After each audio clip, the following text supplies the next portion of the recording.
Nous allons vous faire découvrir la riche histoire de Cheikh Ibra Fall et le monde des Baye Fall. Pour cela, nous nous servirons d'un livre, Fier d'être Baye Fall, qui va nous guider tout au long de cette histoire.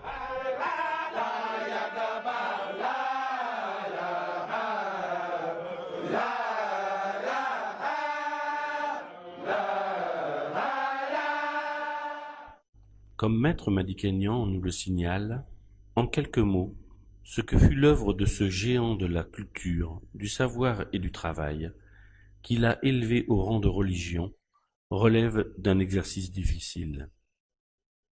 Cette histoire se passe au Sénégal, en Afrique de l'Ouest, ce pays à 90% musulman, partagé en plusieurs confréries.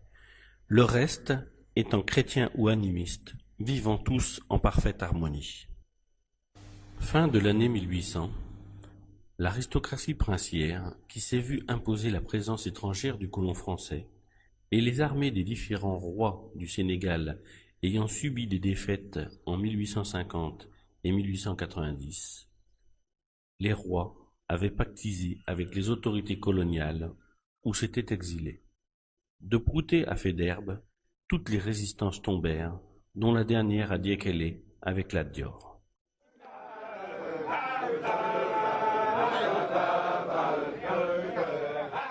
Nous voici à Diaby, où naquit Cheikh Ibra Fall, qui aurait pu être roi, étant par sa mère d'une lignée royale. C'est ici que, dit-on, une biche poussait des cris. Les villageois accoururent et virent Cheikh Ibra entourant la biche de ses bras, et d'un seul coup il la libéra. Tout le monde fut étonné, et celui-ci de leur expliquer que la biche lui avait demandé de lui laisser la vie sauve. « N'avez-vous pas entendu ce que l'animal me disait ? Il me suppliait de lui laisser la vie sauve. » En outre, celui qui est pardonné par Dieu doit aussi savoir pardonner.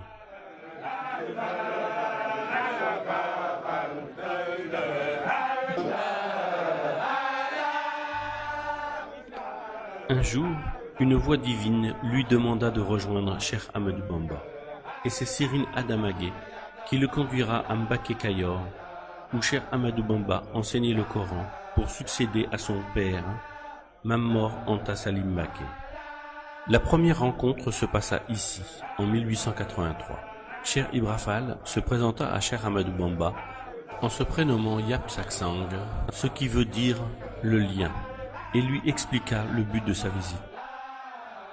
Rien ne m'a fait sortir de chez moi, si ce n'est la recherche d'un cheikh authentique, capable de faire accéder son disciple à la communion avec Allah. Je ne cherche que la lumière spirituelle qui dissipe les ténèbres de l'ignorance.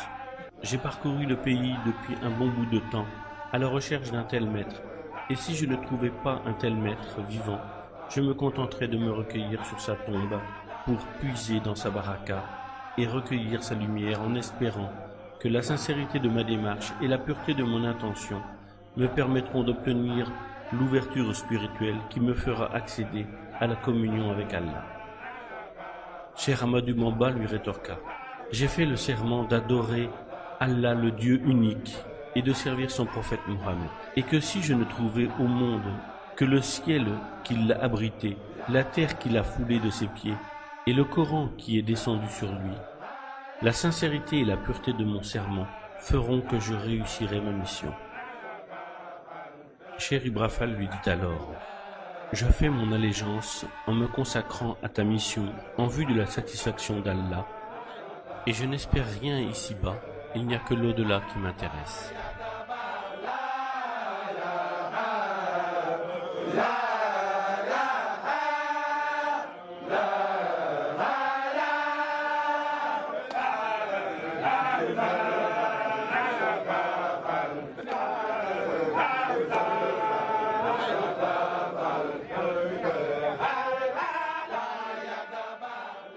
Voici ce que les colons écrivaient sur Cheikh Ibrahima Fall.